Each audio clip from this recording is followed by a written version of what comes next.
Prométhéeus sent ton énergie arriver. Il se dirige vers toi en marchant. Tu ne sembles pas sentir sa magie, ce qui est très étrange. Tu es un mortel?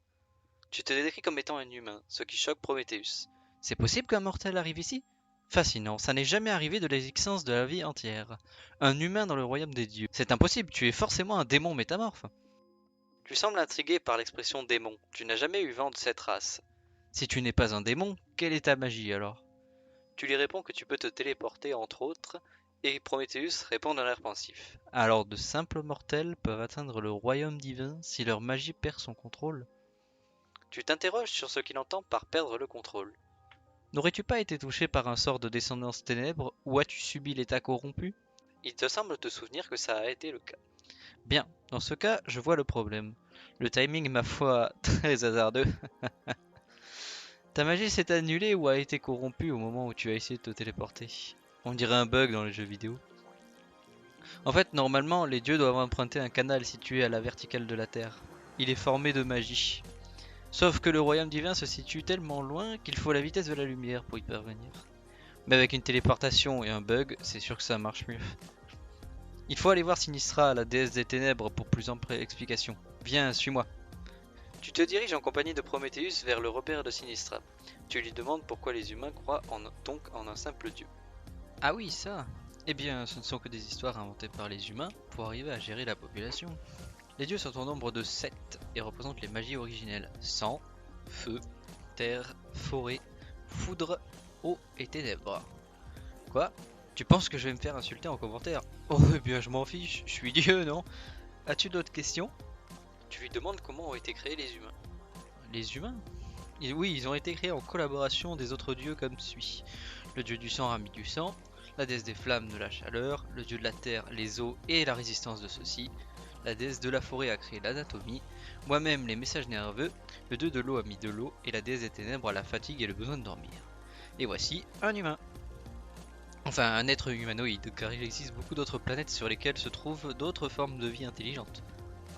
Tu le regardes d'un air intrigué. Tu es sûr qu'il dit la vérité, mais les terriens n'ont pas encore la possibilité de voyager aussi loin pour découvrir d'autres espèces.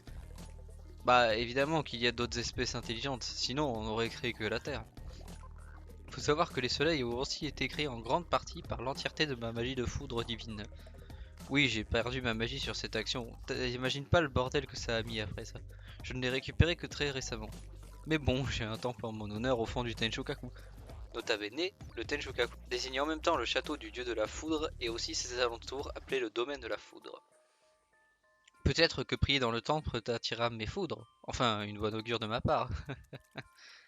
Enfin bref, allons voir Sinistra, peut-être qu'elle a des informations sur ta situation. Vous arrivez dans le territoire de la déesse des ténèbres et de son familier Arsène. L'ambiance ici te prend à la gorge, une sorte de brouillard nocturne entoure le château de Sinistra. Il fait sombre, tu ne vois pas grand chose. Alors Prométhéeus demande à son familier Eldon, un bélier doré chargé d'électricité, de servir de lampe. Tu vois désormais mieux, mais l'ambiance ne change guère. Une fois à l'intérieur, vous croisez le regard froid de Sinistra. Que me vaut ta visite, Raijin?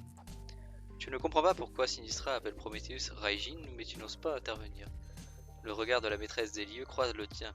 Un mortel? Explique-toi, Raijin. Ces mots te font froid dans le dos, mais Prométhéeus répond calmement. Attends, laisse-moi inviter une question à notre invité. Elle m'appelle Raijin car c'est mon vrai nom. Prométhéeus est un titre. Voilà, maintenant je peux t'expliquer. Ce mortel est arrivé dans le royaume des dieux par accident. On pense qu'il y a eu un bug à base de corruption magique ou bien de neutralisation. Je pense que le sujet a été touché par un de ces deux effets à l'instant même où son corps n'était plus qu'énergie. La femme vêtue de noir semble perplexe à ce que lui raconte son collègue le dieu de la foudre. Comment oses-tu qualifier ton invité de sujet? Je n'en parlerai même pas. Mais tu penses donc qu'une simple erreur dans l'utilisation d'une magie pouvant téléporter l'utilisateur aurait pu permettre à notre invité surprise de traverser le canal et d'arriver directement ici? Tout à fait, tout a été fait à la microseconde près et c'est ce qui a créé cette situation. Je voulais savoir ce que tu en pensais vu que tu as une magie des ténèbres et par conséquent la plus qualifiée sur le sujet de corruption ou de neutralisation magique. Je vois, il est tout à fait possible que ce soit ce qui s'est passé, même si les probabilités étaient quasi nulles. Étant donné que seulement la magie de notre invité a été touchée par la neutralisation ou corruption, elle a dû être attirée par le canal, qui est la seule source de magie ne se trouvant pas dans un objet physique, en essayant de rejoindre le corps d'origine. Et les deux se sont rassemblés ici. Vraiment très étrange. Bon, c'est bien ce que je pensais, et alors je vais donc y aller. Vous partez du domaine de Sinistra et retournez à celui de Prometheus, un château japonais très traditionnel. Tu rentres dans celui-ci et te changes en kimono pour mieux t'adapter à l'atmosphère de l'endroit. Prometheus retire également son armure au profit d'un kimono blanc et or au motif de dragon japonais. Tu regardes autour de toi pour admirer les lieux. Ce château est entouré d'érables rouges et le sol est jonché d'une herbe d'or. Cet endroit semble en permanence en automne où les fleurs rougissent et tombent. Voici le Tenshukaku. Ça te plaît? Tu n'oses pas vraiment dire autre chose que oui, même si l'automne n'est pas forcément ta saison préférée. Tu lui demandes si tu peux aller prier au temple, croyant en ces mots de tout à l'heure. Allons-y alors.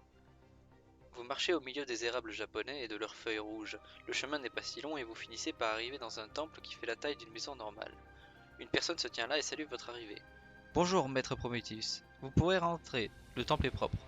Le dieu de la foudre est plutôt décontenancé par l'arrivée de la jeune maid, mais il ne semble pas trop y prêter attention et te laisse rentrer pour que tu puisses prier. Plus tard, il te propose quelque chose. Tant qu'à faire, veux-tu voir la puissance d'un dieu? Tu acquiesces, sachant que c'est ton unique chance et que tu seras le seul mortel à voir ça. Dans ce cas, suis-moi, mais surtout fais très attention à toi. Vous passez tous les deux un portail, vous vous retrouvez dans un monde rouge sang. Voici le monde des démons. Tu n'es pas du tout adapté à être ici. Est-ce que la pression ne te... J'ai rien dit. Prométhéeus te protège d'un bouclier de foudre pour que tu résistes à la pression que ce monde exerce sur un mortel. Voilà, ça ira mieux comme ça. Oh, voici mon adversaire. Regarde bien. Il charge l'ennemi avec son sabre et déchaîne des pluies de coups. Il est si rapide que tu peines à le voir se déplacer. Il décide de commencer à utiliser sa magie. Atomic Thunderbolt! Des centaines de boules d'énergie foncent sur l'ennemi depuis le point de Prométhéeus et le paralysent. Parfait, je vais pouvoir enchaîner. Et voici les épées spirituelles. Il jette son arme et utilise des lames d'énergie foudroyante sur chacune de ses mains et enchaîne l'ennemi. Ta curiosité sans limite te pousse à prendre le katana du dieu de la foudre et d'attaquer le démon avec. Les dégâts sont moindres que ceux de son propriétaire, mais la lame semble trancher comme si l'ennemi était du beurre. Prométhéeus te sourit et continue ses attaques. Ah, ça me fait du bien de pouvoir me défouler. Faut dire que cette armure et mon épée sont faits pour diminuer ma puissance, mais avec un katana, ça change la donne. Je vais te montrer ce qu'un dieu peut faire à 100% de sa puissance. Il joint ses mains entre elles comme pour une prière. La pluie viendra et le tonnerre résonnera comme un cri de guerre, puis les éclairs feront briller de leur lumière ce monde à présent dénoué de frontières. Une lumière aveuglante illumine la zone, couverte de rouge et de noir. Prométhéeus semble s'être changé en ange, avec un halo, une auréole et des ailes d'ange. La pression qu'il dégage est énorme, ta gorge est si serrée que tu peines à respirer. Il en finit en un seul coup pour te porter secours. Ultimate Angel Slash! Un slash de foudre dorée déchire ton champ de vision et découpe le démon qui hurle de douleur. Tu t'évanouis et te retrouves dans un lit. Ah, te voilà réveillé. Désolé, j'y suis allé beaucoup trop fort. Les autres dieux t'ont soigné. Te voici sur ma planète et aussi ta planète natale, la Terre. Oh oui, j'ai oublié de préciser que le domaine des dieux a un écoulement du temps bien plus rapide que sur la Terre.